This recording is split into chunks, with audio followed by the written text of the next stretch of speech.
Eu sou Fabrício Navarro, somos da Engavinhos, no Nordeste do Brasil. Ficamos sediados em Recife. Somos uma importadora com 25 anos de existência. Temos importação e distribuição própria, mais 10 lojas físicas. Nessa missão a gente está com uma impressão muito diferente dos vinhos argentinos que tínhamos há 4, 5, 6, 10 anos atrás.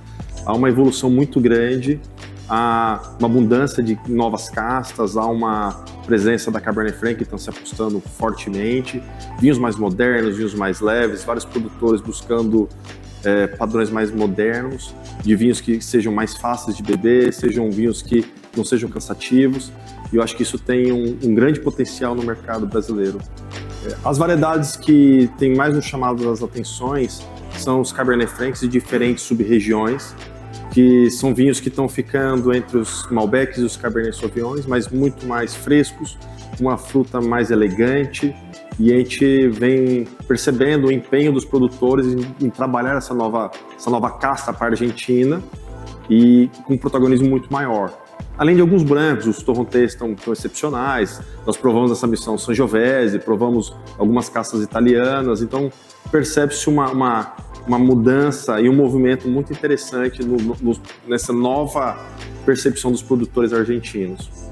O mercado brasileiro hoje passa por diversas transformações. É um mercado que há alguns anos não se imaginava trabalhar vinhos brancos, vinhos rosés ou propriamente os espumantes. E hoje o mercado brasileiro está com uma representatividade muito importante em vinhos brancos, que gera em torno de 27%. Se a gente lembrar que há 10, 15, 20 anos atrás os brancos representavam 3, 4, 5%, 27% de brancos, mais 8% de vinhos rosés, a gente está falando de 35% do mercado, o que parece pouco, mas não é. E a gente até comentando com alguns produtores, olha, não tem mais opções de brancos, ou muitos produtores às vezes só fazem vinhos tintos, que é óbvio que é uma identidade da Argentina. Mas outros países estão entendendo que o Brasil tem essa demanda de brancos, de rosés e de espumantes e estão angariando esse novo mercado aí. Acho que fica uma dica importante, que eu acho que para o médio e longo prazo o Brasil vai crescer muito nesse perfil. Hoje o mercado está cada dia mais competitivo, cada dia mais acirrado. E a gente percebe alguns países com movimentações muito fortes em relação a preço. A Europa está despencando preços, a exemplo de Espanha, a exemplo de Itália, a exemplo de Portugal.